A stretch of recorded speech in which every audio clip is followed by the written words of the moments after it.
Close your eyes, not to sleep, but to truly see. Join me on a journey beyond the frontiers of time, to an epoch unmeasured by years, to a profound silence that existed before the first sound was ever uttered. Before Adam drew his first breath of dust, before the first blossoms of Eden opened to the morning light, the entire universe was but a silent draught, a quiescent idea in the infinite mind of the Creator. This stillness was absolute, a silence so deep it held the potential for every sound, every song that would ever be sung. But do not mistake this silence for emptiness. Listen closely, not with your physical ears, but with the very core of your spirit. Can you hear it? A subtle melody, almost imperceptible, humming from the very fabric of the void.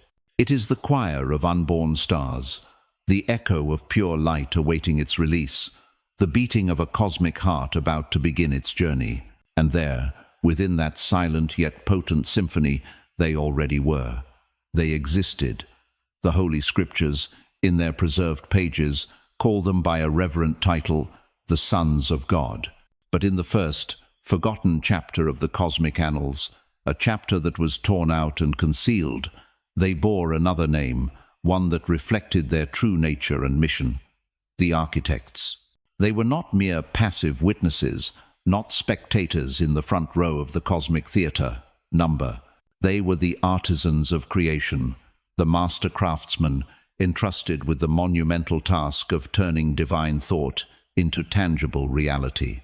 It was they who wove the magnificent tapestry of nebulae from primordial stardust, they who tuned the strings of gravity as if they were a celestial harp, and they who, with fingers made of pure light, painted the perfect orbits of the heavenly bodies. They were beings born from the very creative impulse of God, a part of Him, and their greatest joy, their sole purpose for existing, was to participate in this grand work, to contribute to the beauty of creation. So when the Scriptures record that they shouted for joy as the foundations of the earth were laid, it was not the cheer of an audience. It was the proud, triumphant ovation of craftsmen, of artists who had just completed a part of their life's masterpiece. Yet a great question, a haunting paradox, begins to emerge, casting a shadow over this glorious picture. If they were there, if they were co-composers in this grand symphony, why then does the story of Adam begin as if he were the very first note played in the silence? Why does the history we have been told commence with a garden and a man molded from clay, while deliberately ignoring the majestic cosmic orchestra that preceded him? What happened? What cataclysm was so profound that it forced the first symphony to fall silent, so that a new, simpler, more humble song had to be started all over again? Could there be a truth so vast, so dangerous, that it had to be buried under the dust of ages? Prepare yourself, for the truth we seek is not found in what was plainly written, but is hidden in the meaningful silences between the lines, in the pages that were lost to time. The truth lies in the echo of a song that the universe tried to erase. And today, on this journey, we will listen to it once more, attempting to piece together the shattered notes of a forgotten anthem. From the highest empyrean realms, where light is substance and time is a gently flowing river, the architects admired their handiwork. They gazed down upon the blue-green gem suspended in the black velvet of space, a creation they had poured their passion and talent into helping to polish Earth. It was not merely a planet, it was a living, breathing entity, a world of burgeoning life. They saw rivers glinting like silver ribbons winding across continents, heard the ancient forests sighing in the wind, and felt the vibrant pulse of a young world brimming with potential. Every mountain, every ocean, every blade of grass bore the harmonious signature of the divine design. And then, amid this pristine perfection, the Creator performed the ultimate act of creation. He made man. From common dust, a form was molded, and with a single breath, he gave it life. The architects watched in silence. They saw Adam, and then Eve, the first beings of a new species. They saw creatures made from fragile matter, bound by the laws of mortality. They witnessed human life, beautiful as it was, flicker and fade like a candle flame compared to their own eternal existence. In the eyes of the architects, artisans accustomed to permanence and perfection, humanity was a beautiful work of art, but one with a conspicuous flaw. A brilliant, raw diamond that needed further cutting to achieve its absolute perfection. A subtle, dangerous question began to sprout and spread through their collective consciousness. At first, it was a mere curiosity, but it grew, artfully disguised in the noble cloak of artistic compassion and the thirst for flawlessness. Why, they wondered, would the Almighty, with his infinite power, create a being so fragile? Why imprison a consciousness capable of contemplating the stars within a body of clay, so vulnerable to injury and the ravages of time? Why limit them when they clearly carry within them the potential to shine as brightly as the stars themselves? That question was the seed of hubris. The pride of the artist, which had once been the engine of their service to creation, now began to rise in a perilous way. They, who understood the intricate laws of matter and energy, who had once commanded the elements, began to believe they could improve upon the original design. They looked at humanity and no longer saw the beauty of humility in its earthen form. They saw only weakness to be overcome. They no longer recognized the sacredness in the finite cycle of life. They saw only a limitation that needed to be shattered. This was not a rebellion born of hatred or envy. No, it was far more subtle and tragic. This was the rebellion of creative pride, of artisans who believed they understood the artwork better than the artist who created it. They did not wish to destroy, they wished to perfect. They believed that, with their talent, they could upgrade God's masterpiece, transforming humanity into something grander, more enduring. A fatal error, dressed in the robes of good intentions. The decision was finally made in the hallowed silence of the heavens, a decision that would shake the very foundations of creation. Not all architects agreed. Many retained their awe and absolute obedience to the Creator's plan, but a faction, the most audacious, the most brilliant and perhaps the most proud of the artisans, chose a different path. They took upon themselves a new name, a title that proclaimed their self-appointed mission, the Watchers. They did not fall in the way one imagines a long slide from grace into hell. Number, they descended. It was a deliberate act, a carefully planned landing, with a clear objective, to intervene and to elevate. They did not arrive with swords, fire, or words of judgment. They came as great teachers, bearing gifts beyond human imagination. They walked among the sons and daughters of men, and their presence was like the sun appearing in the middle of the night. Their beauty was not of flesh, but of perfect harmony, of light and form. A palpable power radiated from them like a visible aura, and their wisdom was as deep as the cosmos itself. Humanity looked upon them with awe, devotion, and unconditional trust. They were living gods, stepping out of myths to bestow their favor. The gift they brought was not the knowledge of forging weapons or reading the stars for prophecy. No, their gift was infinitely more profound and dangerous. They did an unthinkable thing. They showed humanity the source code of reality itself. They tore down the veil between concept and matter. They taught humans how to whisper to stone and have it reshape itself into intricate structures without a hammer or chisel. They taught them how to command the rivers to flow uphill, how to instruct seeds to sprout and bear fruit in the blink of an eye, and, most incredibly, they taught them how to weave threads of pure light into tangible, shimmering, and durable objects. Try to imagine such a world where thought has the power to shape reality, where the only limit is one's imagination.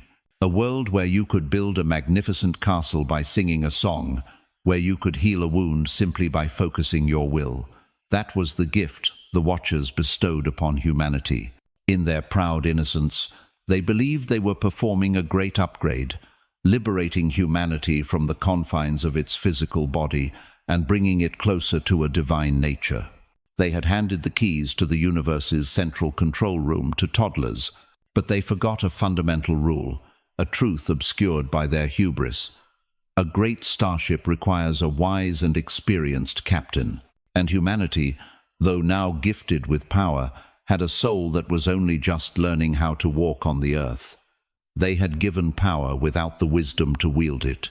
At first, it was an age of wonders, a golden era that later generations could only dream of through distorted myths. The earth became a vast canvas for the human imagination. Cities of crystal and quartz rose from the ground overnight, their spires glittering in the sun, reflecting a beauty that seemed otherworldly. There were singing gardens, where each blooming flower played its own unique melody, and streams that whispered the secrets of the earth. The skies no longer belonged only to birds. They became the playground of creatures born from fantasy, of majestic griffins with the bodies of lions and the wings of eagles, of light dragons that soared and breathed harmless, sparkling flames. Humanity was intoxicated by its new power. They felt they were no longer creatures of clay. They were gods, co-creators of the universe. But creative power, when not guided by profound wisdom and a pure heart, inevitably leads to chaos. It is like giving a magical paintbrush that can create anything to a child. The child will not only paint flowers and rainbows. The human imagination, inherently complex and contradictory, contains not only light and love, but also the darkness of greed, envy, and fear. And soon, their creations began to reflect those darker corners. They began to create things that served their selfish desires. A man who coveted his neighbor's land created a forest of poisonous thorns to spring up overnight, marking a new border. Another, out of jealousy, caused the river flowing through his rival's village to turn black and reek of decay. The creatures they created became increasingly bizarre and aggressive. No longer were there majestic griffins, but rather chimerical monsters born of nightmares, grotesque hybrid entities designed to spread terror. The world began to lose its inherent harmony. Reality itself, built upon the solid physical laws established by the architects, began to grow unstable. It was like a beautiful painting being vandalized by a mad artist, layering on so many clashing colors that all form became blurred and distorted. The laws of physics began to warp randomly. Gravity might suddenly shift. A rock might float in the air, and a drop of water might freeze in midsummer. Creation no longer followed the grand, harmonious laws of God. Instead, it followed the fickle desires, emotional outbursts, and dark intentions of humanity. The great gift had officially become a terrifying curse. The world, in its power-drunk state, was consuming itself from within. The blue-green gem of old was now fractured, and the cracks were spreading at an alarming rate. And then, as the chaos reached its zenith, the final, most sacred boundary was broken. The Watchers, in their blind obsession with their project of uplifting humanity, took a final, irrevocable step. They mingled with the daughters of men. This was not merely a physical union, a satisfaction of earthly desire. No, it held a much deeper and more terrifying significance. It was the fusion of two completely opposing energies, an unprecedented event in the cosmos. The pure, orderly, and eternal creative energy of the heavens merged with the finite, emotional, and chaotic nature of clay. It was a hybridization at the ontological level, a reckless experiment whose consequences even its creators could not fully foresee. The result of this forbidden union was the birth of a new race, the Nephilim. The word giants, which later myths would use to describe them, is a pathetic oversimplification. Their physical size was merely an outward manifestation, the smallest part of their abnormality. The true nature of the Nephilim was that they were living glitches in the fabric of reality. They were walking paradoxes, entities who carried the near-infinite creative power of their architect fathers, but were driven by the flawed souls and intense emotions of their human mothers. They were beings who could warp space with a wave of a hand, causing a field of healthy crops to wither with an angry glance. Their very presence was like a dissonant, jarring note played in the middle of a serene symphony, causing distortion and chaos in everything around them. The laws of nature bent as they passed. A Nephilim might step across a river, and the water would suddenly freeze. A Nephilim might sing, and stones might melt. They were the living embodiment of creation, run amok, the most vibrant and frightening symbols of the Watcher's arrogant mistake. They were terrifyingly beautiful, with a cold, inhuman perfection. They were cruelly wise, possessing the knowledge of the heavens but lacking the compassion of humanity. They did not rule the world with military might or physical strength. They ruled by deforming the world to suit their volatile whims. They twisted mountains into grotesque shapes, turned oceans into acid, and created hurricanes for their own amusement. Under their reign, the earth was no longer just a world of chaos. It had become a living nightmare, a surrealist landscape painted by mad artists, a living testament to a gift that had become an instrument of annihilation.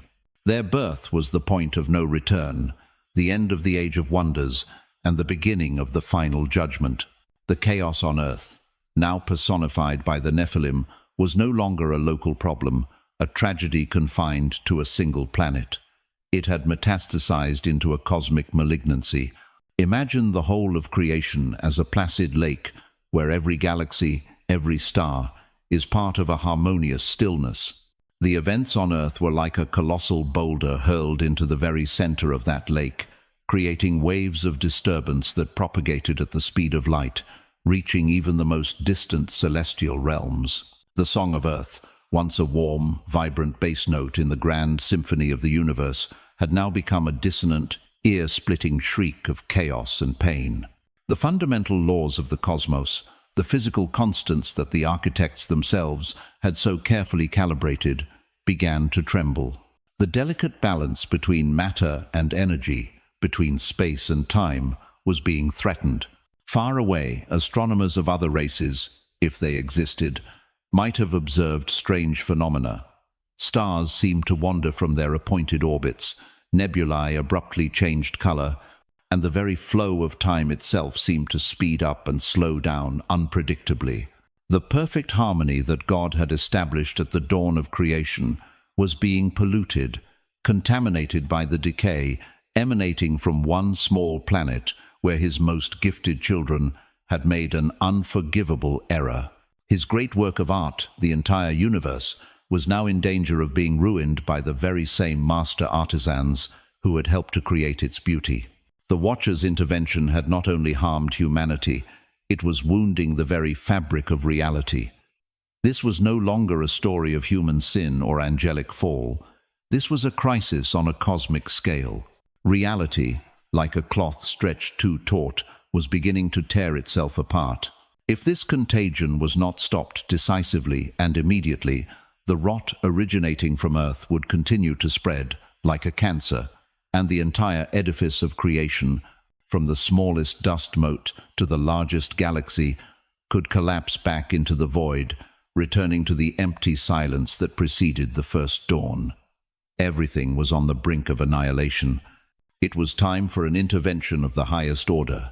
The Scripture, in its profound brevity, records a simple but incredibly deep statement: "And the Lord was grieved in his heart." But can we, with our finite minds, truly fathom the depth of that sorrow? It was not the rage of a king betrayed by his subjects, nor the disappointment of a master with unfaithful servants.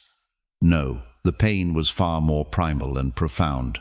It was the heart-wrenching grief of a great artist, a cosmic Michelangelo, forced to watch his most cherished masterpiece being defaced and destroyed by his own most talented apprentices. It was the sorrow of a father who must see his most gifted and beloved children, in their blind pride, systematically demolishing the very home he had painstakingly built for all. Every distorted creature, every law of nature bent out of shape, every cry of a dying world was a dagger straight to the Creator's heart. And so, a decision was made in the divine stillness, a decision not born of rage, but of agonizing and unavoidable necessity. A system reboot was required. The fatal error code that had infected the planet and threatened the universe had to be erased. The Great Flood was not an act of punishment. It was an act of cosmic surgery. It was like a physician having to amputate a gangrenous limb to save the entire body. Water, the element of life and purification, was chosen as the instrument. But its purpose was not merely to wash away sin or to drown sinful beings. The water in this intervention was imbued with a special energy. It was used to wash the very memory from matter itself, to reset the distorted physical constants, to silence the chaotic creations of the Nephilim, and, most importantly, to bury forever an era where creative power had been given away so recklessly and disastrously.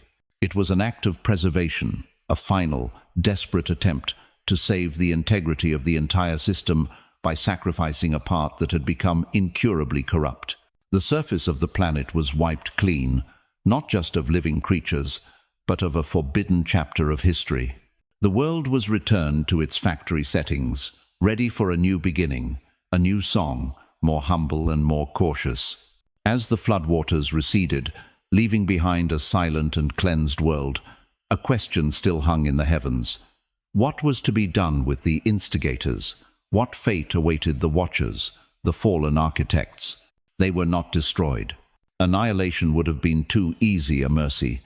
The punishment devised for them was far more subtle, profound, and agonizing, a sentence perfectly designed to strike at the very core of their being. They were stripped of their most precious gift, the thing that defined their existence, their ability to create. They were chained and imprisoned in the dark realms, at the very edge of the universe.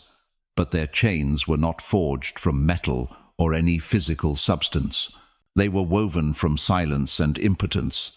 They were condemned to observe the universe as it continued to unfold, but without the ability to intervene in even the smallest way. They had to listen as the symphony of creation continued, as new stars were born and galaxies continued their graceful dance, but they could no longer play a single note. They could see grand creative ideas form in their minds, designs even more beautiful than what they had once made, but they could not bring them into being. The hands that had once molded stars were now utterly empty. For artisans who had once shaped galaxies, for masters of matter and energy, there could be no hell more terrible than to be rendered helpless spectators of the very artwork they had helped to create. It was an eternal torture, an unending reminder of their hubris and their failure.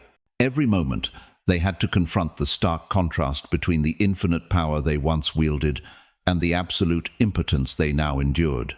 Their names were struck from the official chronicles of heaven. Their existence became a secret, a cautionary tale whispered only in the darkest corners as a warning to any who might contemplate crossing the sacred line. Their glory and their magnificent works from the dawn of creation were buried completely under the mud of the flood, erased from the memory of the new world.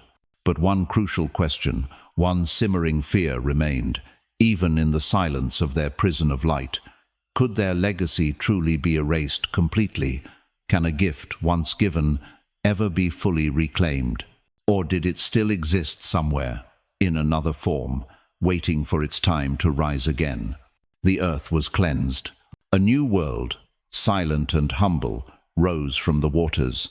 A brilliant rainbow arched across the sky, not just as an optical phenomenon, but as a covenant, a promise from the Creator that a reboot by water would never happen again.